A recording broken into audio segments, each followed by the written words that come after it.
तो दर्शक बंधु मैंने बंद है एमआई प्ले अफ बाट एसआरएस ठार 6 विकेट परास्त होगा गतकाली एमआई दल आ निजक अड़ुआ पकई एमआई समुदाय 8टा मैच रु 6टा मैच रे पराजय सामना करला एमआई दल आ 2टा मैच जीति चलित आईपीएल एमआई आगुरी केवे भी एमआई सहित एमती घटना घटी नाला जहाँकि चलित आईपीएल हो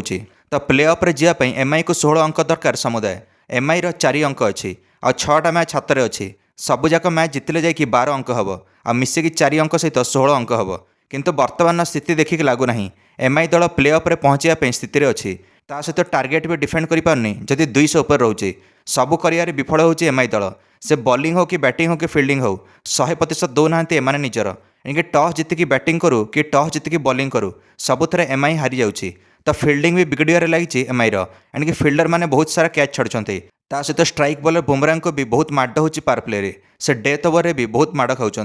एणिक एसआरएस दल विपक्ष में 54 रन खाई बुमराह आ विकेट पाई नथिले तो कैप्टेन हार्दिक भी ठीक से चलई पारना बुमराह को जो बुमराह सब सीजन रे 18 उपर विकेट थाए एथर किंतु 8टा मैच हो मात्र 2टा विकेट पाई बुमराह एमआई बैटर सूर्य कुमार यादव तिलकर्मा नमन धीर या फॉर्म दिनक दिन एणिक खराब होबार लगी एणिक ता उपर पुणी रोहित शर्मा को अनुपस्थिति ये भारी पकई एमआई पे रोहित शर्मा एबे भी इंजोर्ड अच्छा हार्दिक कहले रोहित शर्मा आहरी बहुत सारा मैच रू बाद पड़े रोहित को हैमस्ट्रिंग इंजुरी संपूर्ण भाव ठीक ही नहीं रोहित को एबे भी अड़ुआ होची दौड़िया रोहित जदि खेली था मुंबईर आशा रही था प्ले अफ्रे जावाई कारण एमती परिस्थिति रोहित बहुत थर बाहर कर एमआई को वर्ष 2015 कथा मन पड़े एमआई को बैक टू बैक 8टा मैच जिताई रोहित शर्मा शेष 10टा मैच रू आ प्ले अफ भी जिताई सीधा ट्रॉफी उठाइले रोहित शर्मा वर्ष 2015 आईपीएल किंतु हार्दिक और रोहित भितर कैप्टेन्सी बहुत फरक अच्छी जो सब रेकर्ड रोहित शर्मा बनई निज नेतृत्व में एमआई से सब रेकर्ड को बंचाइबार विफल होती हार्दिक पांड्या प्रथम थर एमआई दल 100 रन अधिक व्यवधान हारिला